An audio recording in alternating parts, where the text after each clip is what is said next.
Muchas gracias y buenas tardes a todos. Yo tengo 20 minutos, poco tiempo, pero quiero compartir algunas ideas con ustedes. Y me interesó especialmente estar aquí con esta comunidad como informática, porque pienso que de ahí hay conocimiento muy valioso también para la economía. Y quería justamente incentivar a pensar un poco más profundo sobre eso. Como muy resumen de lo que voy a reflexionar, cuando partimos la historia de la humanidad, partimos de sistemas muy poco complejos, quizá algo complejo, más complicados, y gracias a cooperación y competencia, que son los dos conceptos que profundicé mucho en mi libro Capitalismo también, pudimos avanzar hacia sistemas complejos, hacia mayor complejidad, una complejidad creada por el ser humano. En el sistema económico, el capitalismo es un sistema complejo.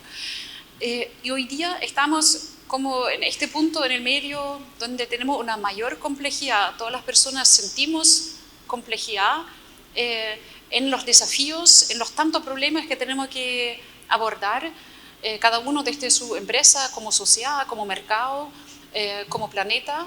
Y tenemos que pensar en este ciclo estratégico cómo avanzar hacia aún mayor complejidad, pero eso requiere más cooperación y más competencia, que son los dos conceptos que quiero destacar y profundizar, porque si no logramos cooperar más, mejor, y cuidar la competencia en los mercados y la presión competitiva que necesitamos para innovar, lo más probable es que no vamos hacia mayor complejidad, sino más hacia estados que se define más como caos o de menor complejidad. Cuando vemos la historia de la humanidad, 1,5 o 1,7 millones de años atrás, un equipo israelí de investigación hizo un análisis muy interesante en destacar que fue esto más o menos el momento cuando el precórtex se desarrolló más. Y cuando nuestro precórtex, después de que ya hubo Homo en el planeta, se desarrolló más, pudimos ser capaces de desarrollar lenguaje complejo y cooperación. Y gracias a que el ser humano tenía cooperación y mayor entendimiento de sus propios pensamientos y de los pensamientos de los demás, pudo cooperar más, pudo entenderse más cognitivamente, entender sus emociones, la cognición social, y eso llevó a también tener más competencia con otros grupos. Es decir, el mayor desarrollo, la mayor evolución del ser humano, gracias a tener un precórtex más desarrollado, llevó a más competencia también. Hubo más rivalidad y esta competencia, a menudo a través de guerras, que es una forma de máxima competencia, a través de esta competencia intergrupal se estima que también se aumentó la competencia intragrupal y la cooperación dentro del grupo. Entonces, cuando tú tienes una guerra con un grupo de personas al lado, naturalmente crea presión en el grupo mismo, y eso lleva a más cooperación y también más competencia dentro del grupo. Y si uno ve el desarrollo de la humanidad, y si uno ve hoy día empresas, equipos, independiente en qué nivel jerárquico, que funcionan bien y que producen innovación, tienen siempre estas dos características. Y lo destaco porque a menudo uno escucha como este anhelo de que nos desarrollamos basado en cooperación y nos olvidamos de la competencia, pero siempre, aun cuando suenen contradictoriamente, son ambos conceptos que hacen que un equipo de trabajo funcione, que una empresa funciona, que un mercado funciona, que una institución gubernamental funciona incluso. Y eso basado en nuestros orígenes, que pensé que tenían música de fondo. Lo interesante también es, no voy a profundizar sobre eso, pero cuando empezamos a desarrollar esta capacidad de cognición social y mayor cooperación y competencia, también cambiamos algo en nuestro estilo de liderazgo, en el sentido de que esto facilitó el liderazgo basado en prestigio, que era un liderazgo que se elige y no el que se impone, que existía antes y que hasta el día de hoy existe también en varios primates, en nuestros primos más cercanos, están en los chimpancés, en gorilas, tienen más un estilo por dominancia y no por prestigio.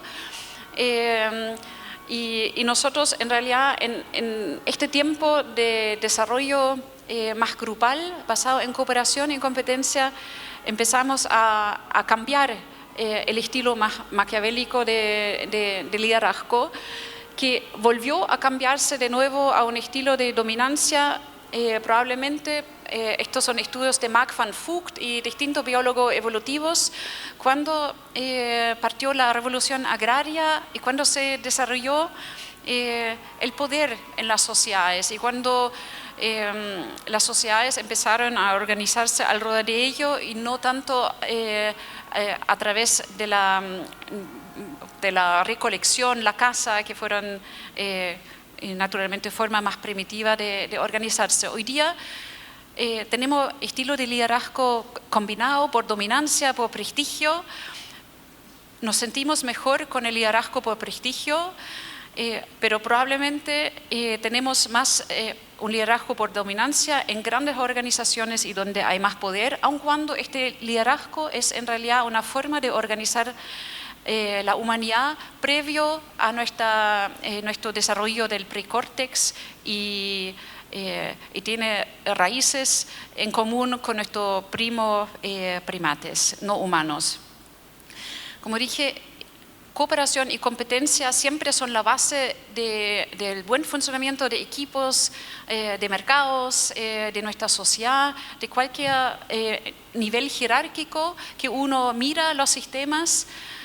Cuando algo funciona y cuando hay presión para innovar y a la vez cooperación para innovar, pasan innovaciones. Lo destaco porque cuando vemos después en realidad lo que pasa en un mercado, vemos un mercado, por ejemplo, organizado de esta manera. Piensan que los círculos son organizaciones. Y cuando vemos que en este mercado queremos que haya innovación, tenemos que entender que la innovación pasa a través de organizaciones y pasa entonces a través de la colaboración y la competencia que hay entre las organizaciones de un mercado. Y es importante porque a veces uno no baja a nivel organizacional al tratar de entender el mercado. Pero como Herbert Simon, el premio Nobel, ya dijo en 1991, nuestra economía de mercado podría perfectamente llamarse una economía organizacional también. De hecho, él en un documento muy famoso sobre mercados y organizaciones reflexionó que podría rebautizarse la economía de mercado sin quitarle importancia al mercado, pero del mismo modo llamarse una economía organizacional, porque en realidad pocas veces reflexionamos sobre la importancia que tiene la organización en cómo sentimos, cómo trabajamos y cómo en realidad nos comportamos las personas, cómo nos influyen las organizaciones, porque es a través de las organizaciones y no tanto solo a través de las interacciones entre los puntos que reflejan el mercado, pero a través de ellas, cómo se maneja el poder en el mercado.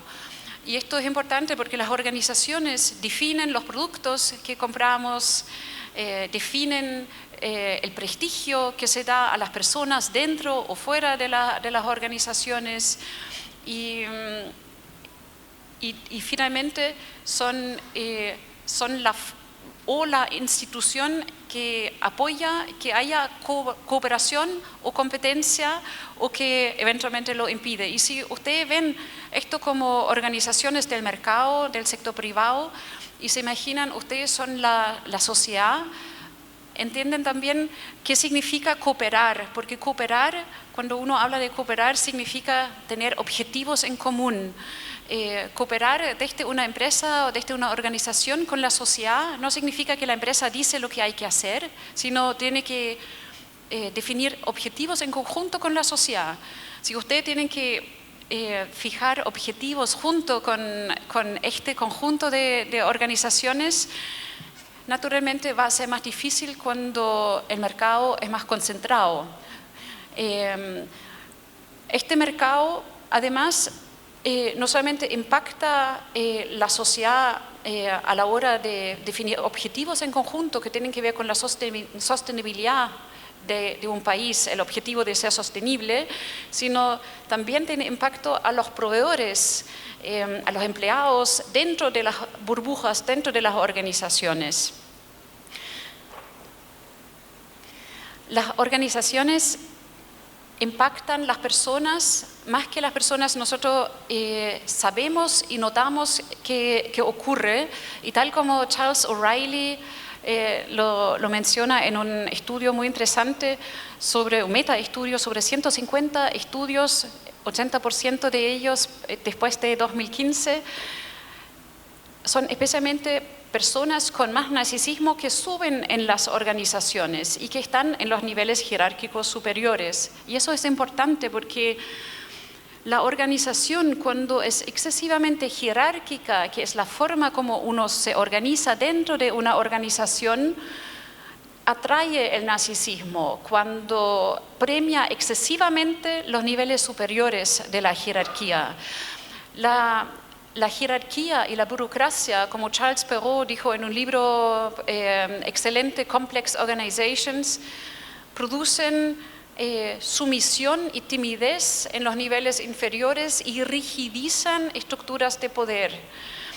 Y eso es importante porque el que sube en una jerarquía, como Giatala, otro premio Nobel también destacó, no necesariamente es el que más talento tiene para la organización, sino el que sube es el que más talento tiene para subir en organizaciones. Y eso normalmente es un perfil más maquiavélico, que tiene más bien un estilo liderazgo por dominancia y no necesariamente por prestigio, pero que sabe manipular bien y que destaca en entrevistas laborales, que destaca a la hora de buscar venture capital también. Y que en realidad produce el hecho de que en las organizaciones los líderes, especialmente en grandes organizaciones, pueden tender a ser exactamente las personas que quizá no son los mejores para escuchar. Y esto es importante porque cuando uno ve los problemas en una institución, uno busca a menudo soluciones puntuales. Alguien no trabajó bien y uno busca una solución específica. Pero tal como William Edwards Deming lo dijo en los años 80, él tiró un porcentaje, 94% de los problemas en una organización no son de un problema, sino no son el resultado de un mal comportamiento o inadecuado trabajo de una persona, sino pertenecen a causas sistémicas. El sistema está mal diseñado cuando algo no funciona. Y cuando uno ve de nuevo el mercado con todas sus organizaciones y ve que en realidad quizá los grandes no cooperan como uno quisiera que cooperan, que no impulsan los cambios que uno necesita para que, por ejemplo, el mercado sea más innovador, que sea más sostenible, necesita muchos cambios de reglas hoy día. Y cuando vemos que se dificulta esta cooperación, puede ser porque en estas grandes burbujas, los líderes en las grandes organizaciones, quizá no por no querer, sino por no poder, son los mejores para escuchar. Porque cuando uno tiene un perfil más narcisista, que es justamente el perfil especialista en subir en organizaciones, en burocracias, se trata de personas que normalmente tienen un sesgo muy de optimismo, menos aversión al riesgo y que en general escuchan menos y tampoco validan críticas que son necesarias cuando queremos avanzar basado en inteligencia colectiva. quiero decir que esto no quita responsabilidad a grandes organizaciones cuando no cooperan en cambios, pero quiero destacar también de que cuando esto ocurre puede ser simplemente un problema sistémico y uno tendría que juzgar moralmente de forma distinta este resultado, porque puede ser una consecuencia de cómo está estructurado el mercado y dentro del mercado las organizaciones. En el hecho, lamentablemente, cuando las organizaciones con mayor poder en el mercado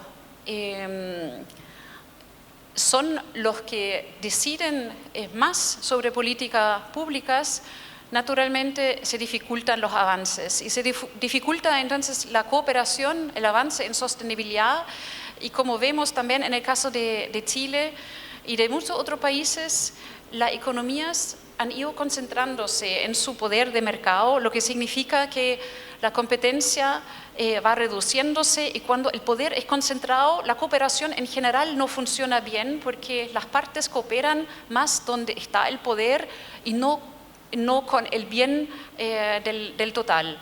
Lo que es evidente porque, tal como Luigi Zingales lo destacó también, el economista de Chicago cuando pasó por Chile, cuando uno pudiera impulsar políticas que no le gustan a las grandes organizaciones, hay punishment. Y cuando uno coopera con las grandes organizaciones, uno recibe beneficios de ello. Pero eso hace que finalmente la concentración agregada en un mercado dificulta que uno avanza hacia objetivos país, porque los objetivos país fácilmente se tornan objetivos de las grandes organizaciones, tal como está estructurado el mercado. Y eso dificulta la regulación del capitalismo y lleva a reglas contradictorias, no sistémicas, lleva a que distintos grupos finalmente influyen en el marco regulatorio de tal manera de llevar las políticas más hacia su favor, más que hacia una política económica que sea consistente.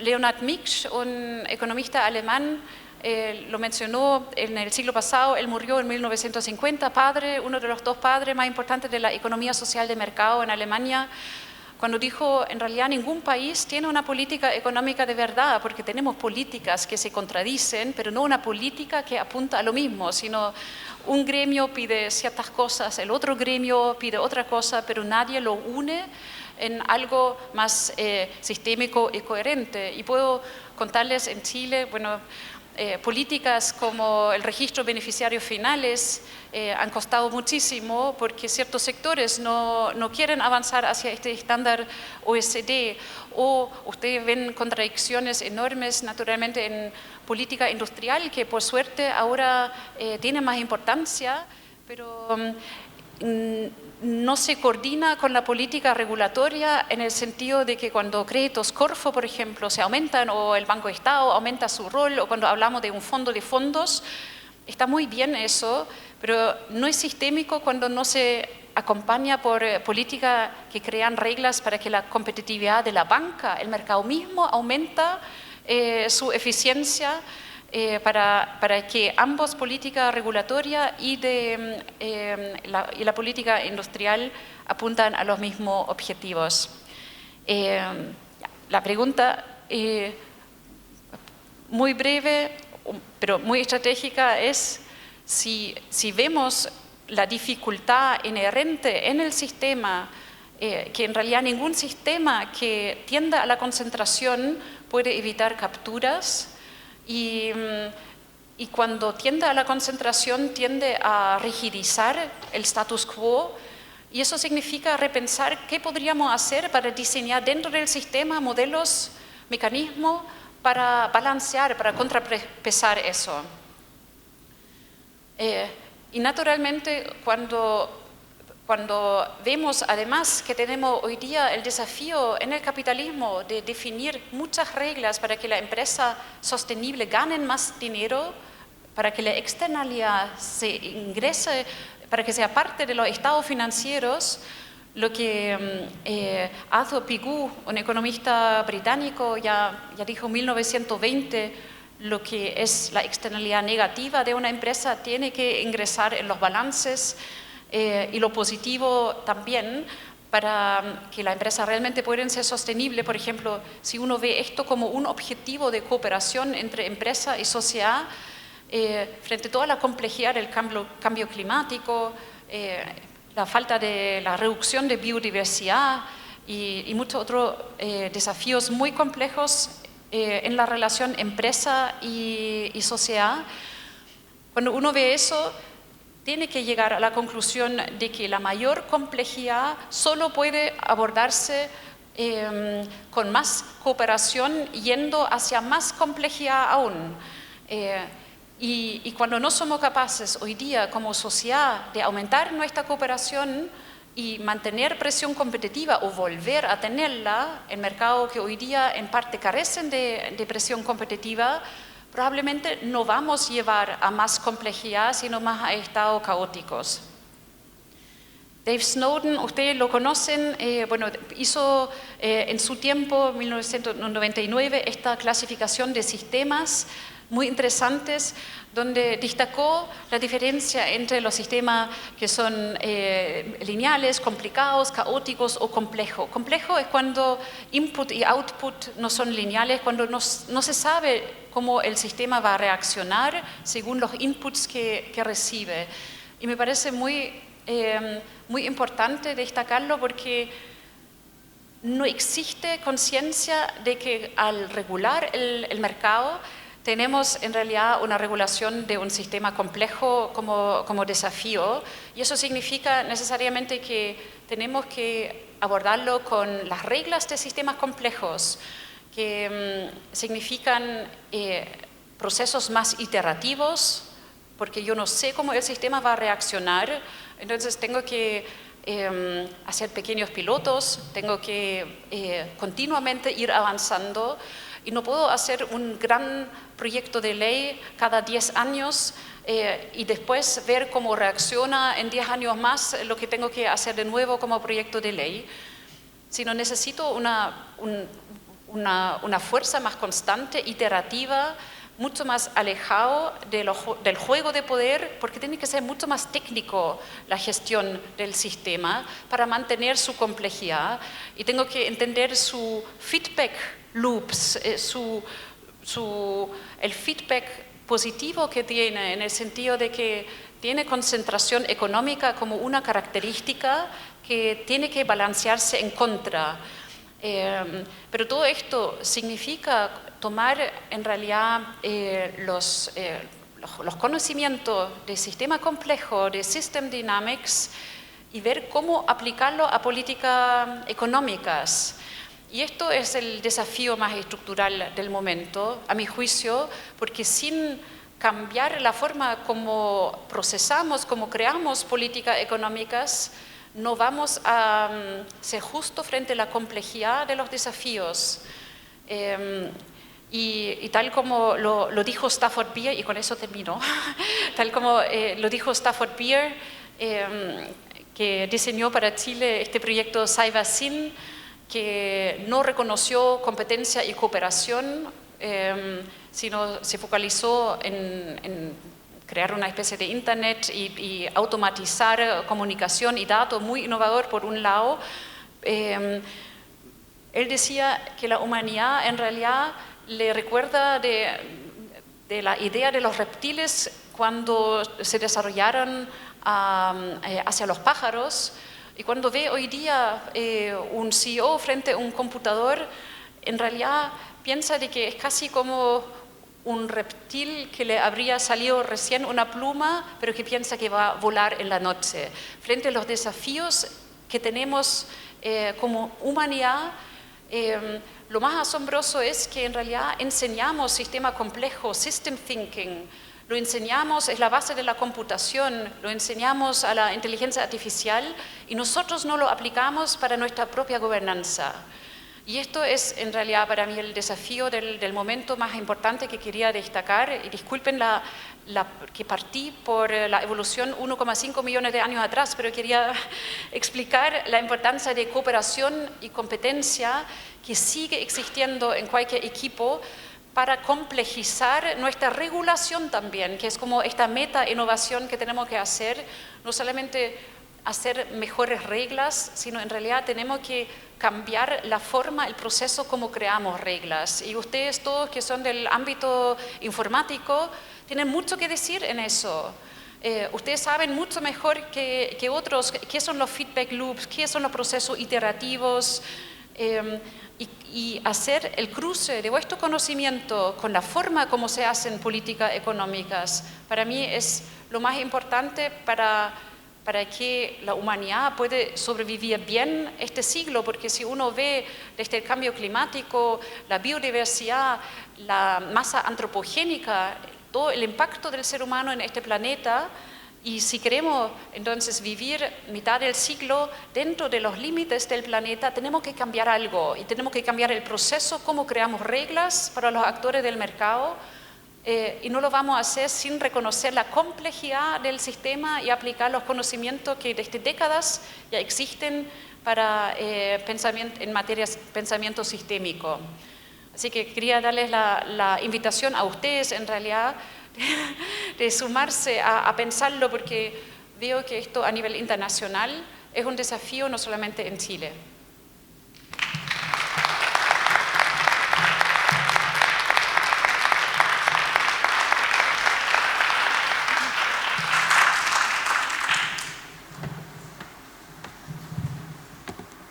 Muchísimas gracias, inspirador, como bien saben. Y ahora vamos a partir un espacio de conversación, preguntas que va a hacer nuestra querida Nela a nuestra invitada estelar. Así que adelante, Nela, por favor.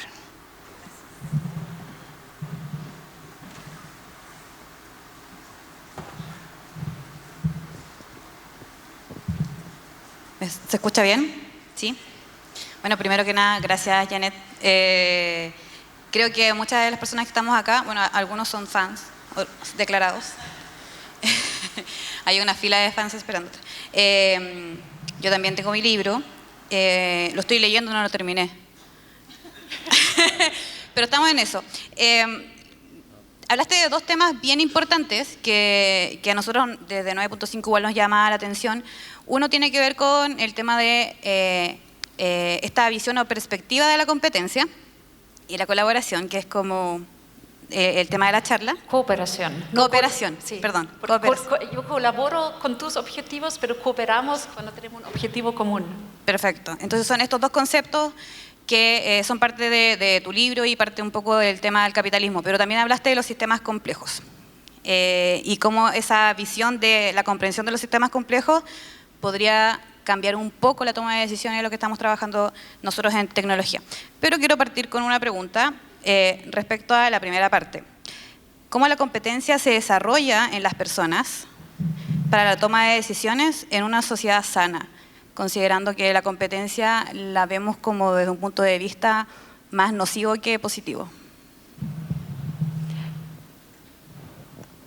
Yo encuentro muy sensible que se ve negativo la competencia, porque bueno, en Alemania hay una palabra que diferencia la competencia de crear de la competencia por destruir.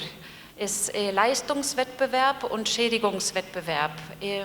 Lo que significa que en realidad cuando el mercado funciona bien, cuando tu empresa y la mía, cuando competimos, y la verdad el consumidor elige lo que más valor le crea, tenemos una competencia por crear mayor valor.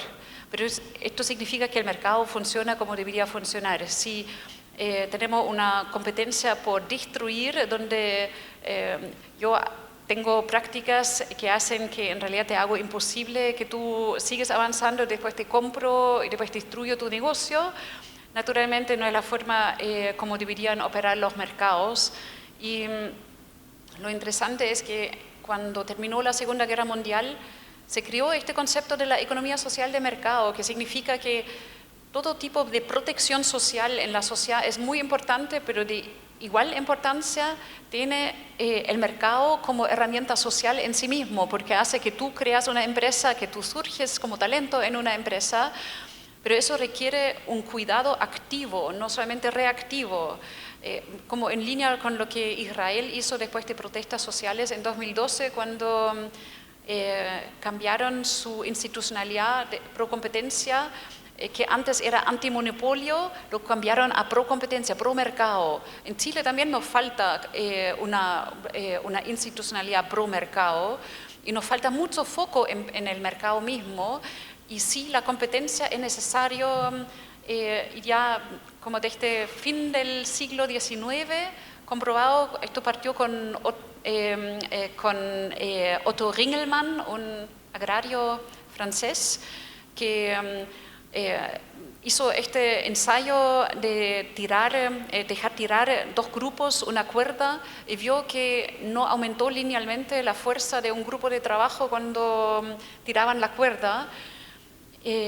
Esto se llama pereza social, cuando tú no tienes la presión competitiva que deberías tener porque tu esfuerzo se hunde en el grupo. Hoy día hay metaestudios de muchos estudios que comprueban que no puede haber innovación y buen rendimiento sin algo de presión, pero tiene que ser una presión por crear y no por destruir.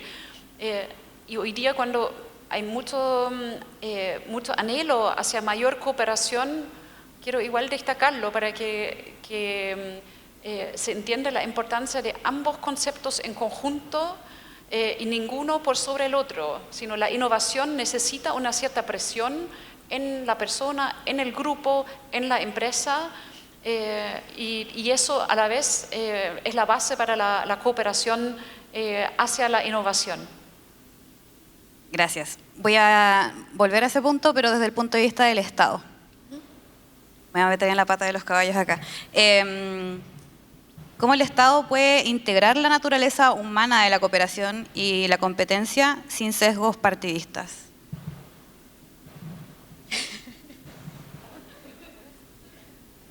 Sí. Los espacios del Estado están como habitados por ciertos espacios políticos y otros que son más técnicos. Y los políticos surgen o están más en la concentración y de la lucha de poder, probablemente, pero a la vez tienen que instalar políticas públicas y desarrollar un montón de iniciativas que son por el bien de todo el país. Y está súper apalancado con el sistema económico en el que vivimos también. Pero está lejos de la conversación que tú nos traes acá, que tiene que ver con la naturaleza, que es como tú hablas de que viene, o no sé si tú lo hablas, pero está explicado desde ese punto de vista, que nosotros podemos sobrevivir como humanidad basado en la cooperación y la colaboración. ¿Cómo el Estado puede involucrarse también en esa narrativa, dejando de lado un poco la concentración de poder y ese lado más de los partidos, que tiene que ver con quién da más o qué espacio se toma o qué no, como la lucha de poder en contra de la competencia y la colaboración? El Estado tiene que crear, igual como una empresa, si la empresa quiere que haya inteligencia colectiva, tiene que crear los espacios para que haya inteligencia colectiva, porque esto no es algo que se da en espacio no protegido o no diseñado para que haya inteligencia colectiva. Entonces, cuando, por ejemplo, tenemos una industria que quiere colaborar en avanzar hacia mejores políticas públicas, quiere también reducir la burocracia, pero quiere mejores reglas porque sabe que si, por ejemplo, no tenemos reglas para que todos tienen que reducir el sodio, el azúcar o la dulzura de productos, ellos no pueden ser sostenibles porque mi producto no va a ser tan bueno y no va a ser preferido en la góndola del supermercado si soy saludable, mientras el otro tiene todo tipo de contenido dopamínico. Entonces, si yo como empresa digo, yo quiero cooperar, quiero avanzar hacia productos sostenibles en el sentido de que hacen bien al que lo consume, yo no puedo hacerlo solo porque no me van a comprar. Esto significa tener que cooperar con reglas, con gradualidades, negociar con alguna contraparte técnica. Y hoy día no existe esta contraparte técnica, porque si una empresa grande, mediana, pequeña quisiera cooperar en política económica, tendría que contactarse con el Ministerio de Economía, con el Ministerio de Hacienda, podría ir al Congreso, naturalmente puede hablar con los partidos, pero todo esto son lugares normalmente alejados de la empresa, no tan especializados y además donde todo se negocia. Cuando yo voy y propongo cooperación para reducir el glutamato monosódico de los productos, que hace como que queremos más y más y más, me vas a decir, ok, cooperemos, pero yo quiero tu voto para un proyecto de ley de vivienda. Entonces, este tipo de juego de poder que existe cuando no hay espacios protegidos hace que uno no puede entrar en la profundidad técnica que requiere esta complejidad del momento, donde un desafío complejo en un sistema complejo que ustedes saben tiene tantas aristas y tantas interacciones entre las partes que requiere mucha especialización y dedicación y un equipo multidisciplinario también. Y esto es imposible de lograrlo en el juego de poder actualmente, tal como se gestiona, razón por la cual la única forma de tener más cooperación entre empresas o con las empresas para política económica es repensar el espacio para eso, porque hoy día las empresas que quieren cooperar pocas veces encuentran cómo hacerlo también. ¿Y cómo nosotros como personas técnico-científicas podemos luchar contra eso desde nuestros pequeños espacios, que a lo mejor tenemos muy poca concentración de poder, muy baja? ¿Cómo lo podemos hacer? Yo encuentro lo más importante, lo que pueden hacer todos los que saben de tecnologías es ayudar a pensar cómo sacar conclusiones de lo que enseñamos a la máquina para nuestra propia gobernanza, porque yo encuentro tan irónico que enseñamos cómo funcionan sistemas complejos, las iteraciones, la gestión de un sistema complejo y cómo mantenerlo viable. Todo esto se enseña a software, a la computación, inteligencia artificial, en la base de muchas aplicaciones en el mundo informático y no lo ocupamos para nosotros mismos. Entonces, de verdad, yo quería decirles, por favor, ayuden a pensarlo porque internacionalmente no existe mucho avanzado que sea realmente pragmático y práctico. Está volviendo a pensarse y hay muchos libros sobre system thinking, pero no son realmente prácticos para la pregunta ¿qué hacemos en concreto? Tenemos que cambiar las reglas. El World Business Council for Sustainable Development, 200 CEOs más grandes del mundo, dicen que hay que cambiar muchas reglas para que el capitalismo sea sostenible. Pero si cambiamos las reglas para premiar la empresa sostenible y para castigarlas o para dejarlas afuera, que no pueden seguir siendo viables cuando no son sostenibles. Eso debería ser la regla y deberían ser muy rentables cuando sí son sostenibles, pero esto requiere cambiar muchas reglas y hoy día hay trillions de dólares investidos en combustibles fósiles, es porque es un buen negocio. No porque la banca o los financistas de private equity o lo que sea, sean malas personas. Entonces, tenemos que encontrar reglas para que deje de ser un buen negocio, pero eso requiere mucha cooperación y encontrar espacios donde puede ocurrir esto, porque si no, estas organizaciones grandes que normalmente tienen bajo cierto control a los gremios empresariales, dictan lo que es el discurso empresarial y son la minoría, pero son los más grandes. Y eso es justo algo que también sistémicamente hace imposible que entramos en una conversación más técnica, porque a los grandes le conviene el status quo, no porque son malos, sino simplemente porque les conviene y porque no hay ningún lugar donde uno podría conversar sobre política económica de verdad a nivel más técnico y basado en evidencia. Y si ustedes ven la estadística de mercado que tenemos en Chile, ¿cuál es la composición del mercado? Los distintos tramos, distintos tamaños de empresa, a cuál tramos venden, como una tabla input-output, según tamaño de empresas. Según tamaño de empresas, ¿quién tiene más porcentaje de mercado y cómo se compara esto con el porcentaje de impuestos que paga o con el porcentaje de subsidio que recibe? Todo esto son preguntas que deberían tener respuesta cuando queremos hacer política económica basada en evidencia y ni tenemos la data organizada. Entonces, vemos que si no tenemos la data, imposiblemente vamos a avanzar y tampoco tenemos la institución para conversar sobre estos datos de forma no ideológica, sino buscando cuidar la complejidad del mercado con políticas complejas. Porque esto de que volvemos a lo simple es justo lo contrario de lo que hay que hacer. Y quizá si uno piensa en sí mismo todo esto oddly satisfying videos y no sé, cuando nos gusta algo muy simple, una decoración muy simple, hoteles que son muy modernos, muy minimalistas, todo esto igual es una consecuencia de un mundo que busca volver a lo simple porque estamos ahogados en complejidad, porque no sabemos hacernos cargo de la complejidad. Y no podemos volver a lo simple, porque si no vamos a lo caótico y a sistemas menos complejos. Entonces la única manera de mantener la complejidad en el mercado y en la sociedad es hacernos cargo con cooperación, pero tener los espacios para eso y con competencia, porque sin mayor competencia la cooperación nunca va a funcionar bien.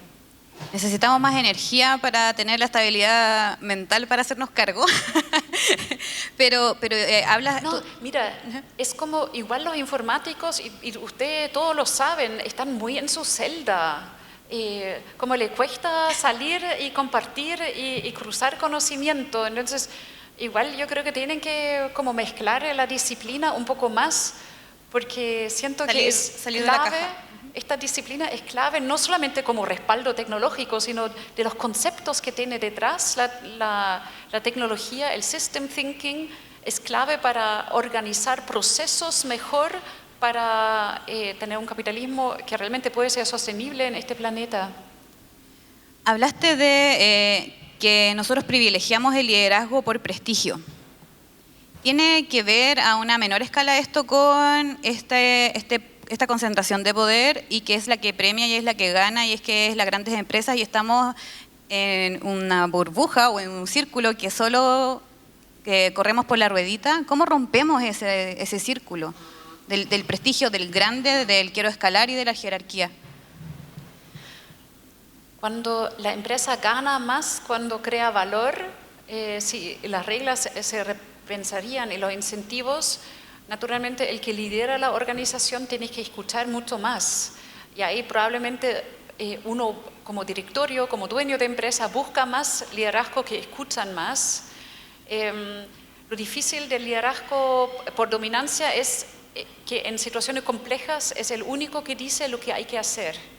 Porque el que no tenga esta característica probablemente tiene que decir, no sé qué voy a hacer algunas pruebas iterativas, y uno en esta situación puede preferir el que dice exactamente lo que hay que hacer, lo que es imposible saber en una situación compleja.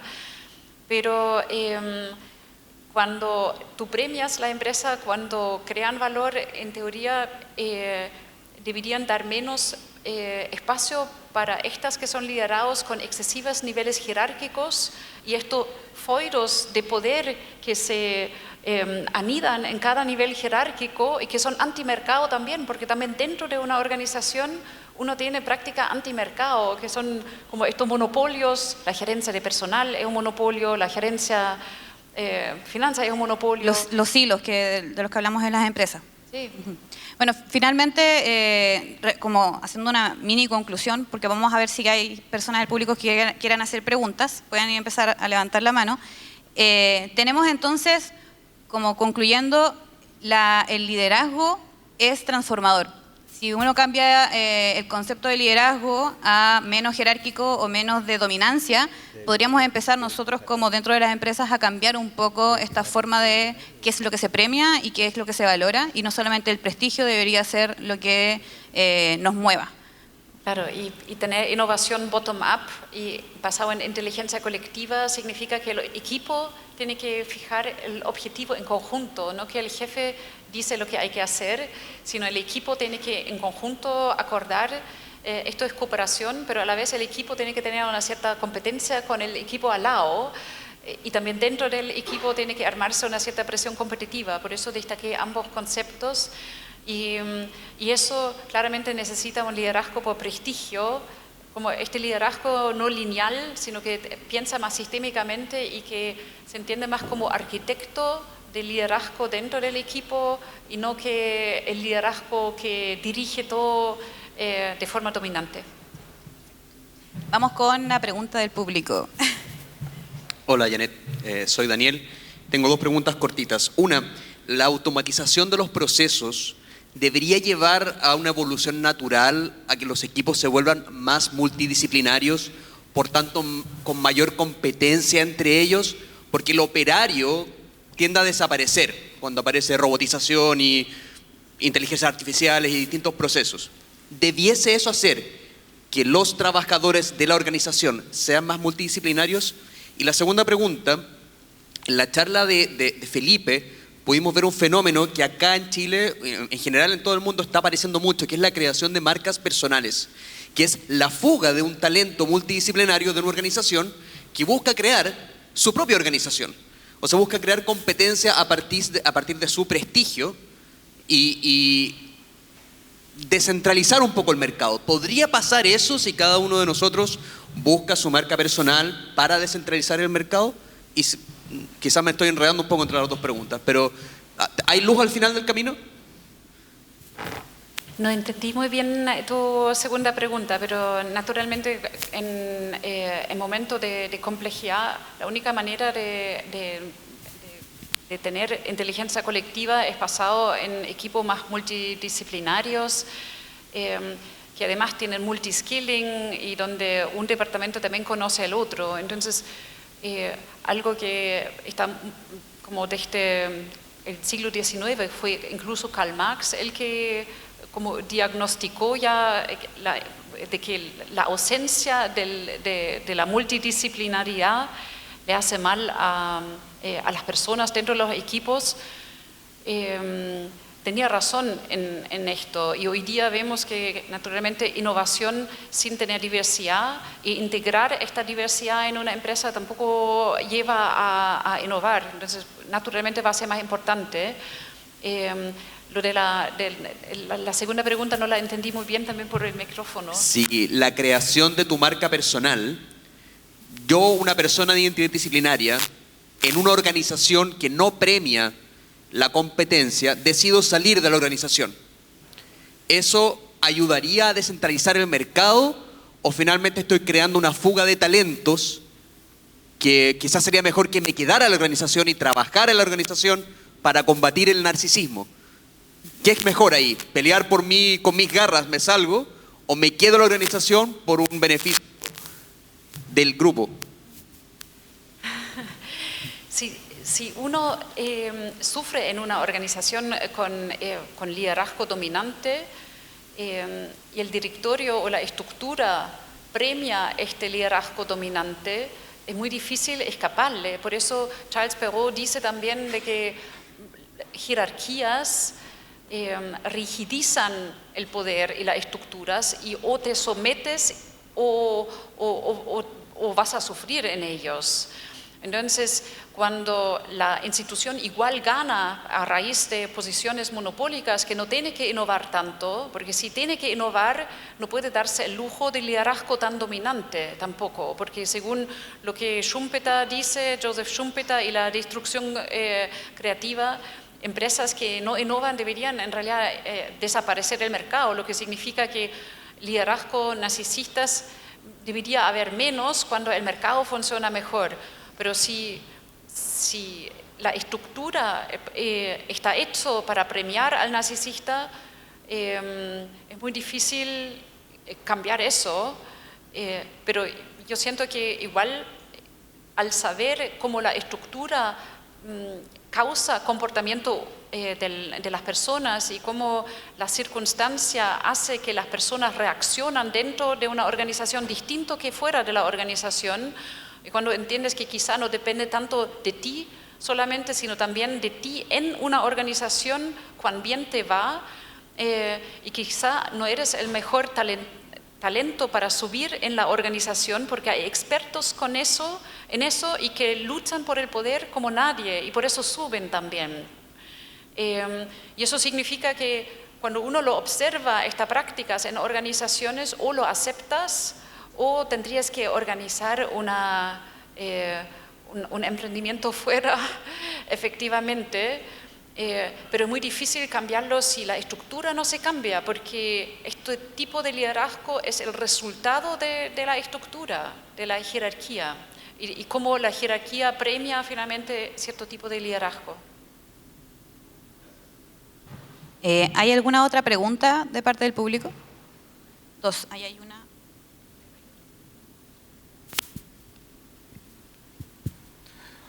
Aló, hola, buenas tardes. Tengo una consulta. Usted dijo que las empresas y organizaciones grandes no son malas personas, solo les conviene el rubro, porque es un buen negocio. Hay que trabajar de manera cooperativa para hacer leyes, para que las empresas contaminantes, en este caso lo que usted acaba de nombrar del cambio climático, no les sea rentable el negocio y ayudarlos a invertir su dinero en un buen negocio. Mi pregunta es, ¿cuáles serían los objetivos a corto y largo plazo para hacer rentable las empresas contaminantes?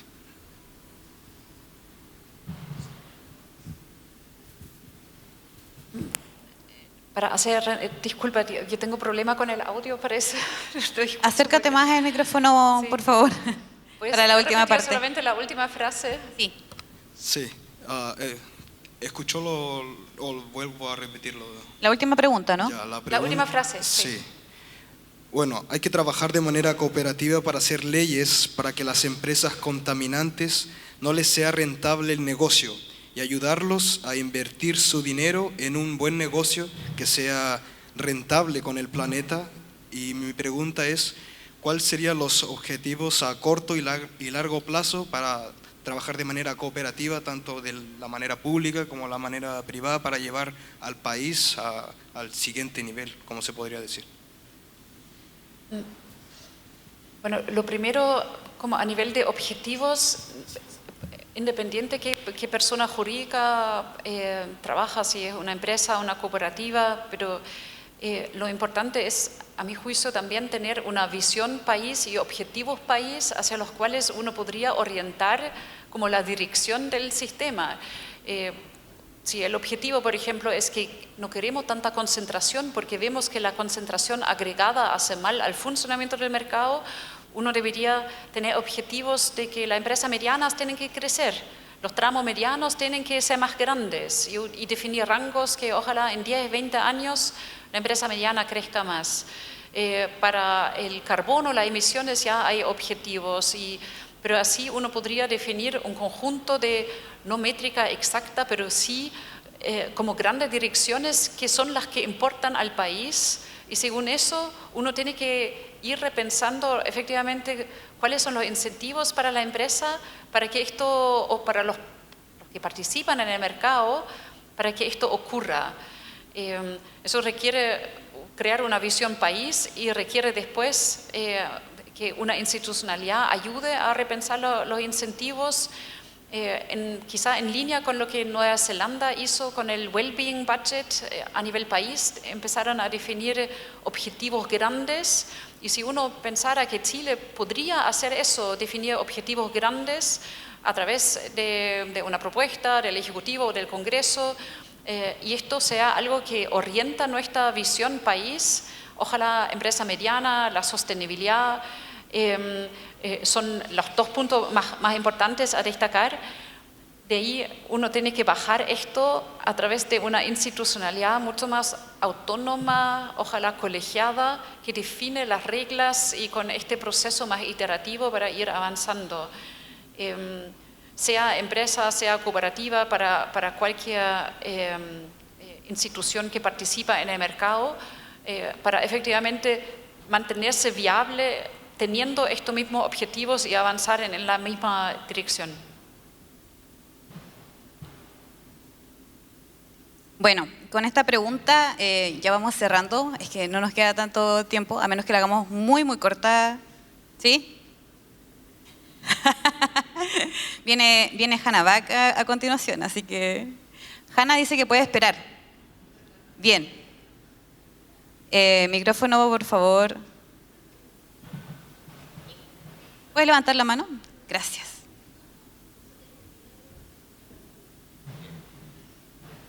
Ya, última pregunta entonces. Vale, muchas gracias. Janet, bueno, gracias por la conferencia. Y quería comentar, es bien interesante lo que dijiste, que una de las problemáticas es que en la organización, cuando se premia el prestigio, generalmente los que suben son los líderes que son más narcisos, ¿verdad? Finalmente el narcisismo es enamorarse de la propia imagen, eso te hace más egoísta, y si subes más niveles, te da más poder, te hace más egoísta todavía. Entonces, si eso fuera así en todo este sistema estatal, público, ¿no será que la solución va más por el lado de buscar una educación que nos enseñe a ser menos narcisos y no simplemente ser más competentes o más inteligentes?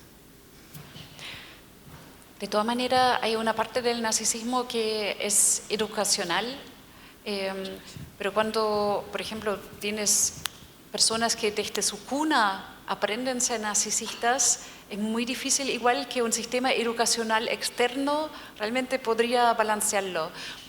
Después, hay mucho narcisismo basado en la biología. El narcisismo se asocia positivamente con niveles más altos de testosterona. Las mujeres somos narcisistas, pero no adicto al poder, no con este narcisismo adicto al poder maquiavélico. Esto es un narcisismo más masculino. Entonces, hay aspectos muy biológicos, de tal manera que cuando tienes una persona narcisista que biológicamente su cerebro tiene un funcionamiento así, la única forma de que sea un líder adecuado a lo que se espera en materia de sostenibilidad es cuando él gana más dinero, cuando se comporta éticamente, aun cuando la ética no le importa nada. Y no porque no quiere que le importa, sino porque en una de esas no puede que le importe. Es cuando tienes una persona que es auténticamente narcisista y adicto al poder. Ningún sistema educacional, ninguna guía ética te va a ayudar en esto, y no porque no quiere, sino porque no puede, porque no piensa así. Y esto es parte de la neurodiversidad de la humanidad que olvidamos, porque todos tenemos más o menos la misma cara, pero en realidad nuestro cerebro funciona distinto, y cuando tienes personas adictas al poder son los que alcanzan el poder y los que piensan distinto también. Y la única manera de que estos líderes escuchan más, aun cuando no les interesa o aun cuando no pueden escuchar, es cuando ganen más, cuando crean valor para el resto. Pero eso significa repensar un poco las reglas en este sentido y entender los límites claros de la autorregulación y de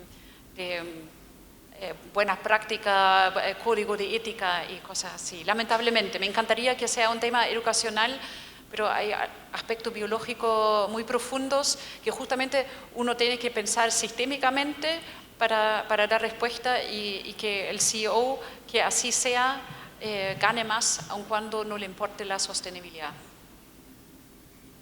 Wow. Necesitamos más liderazgos femeninos, parece. Muchas gracias, Janet.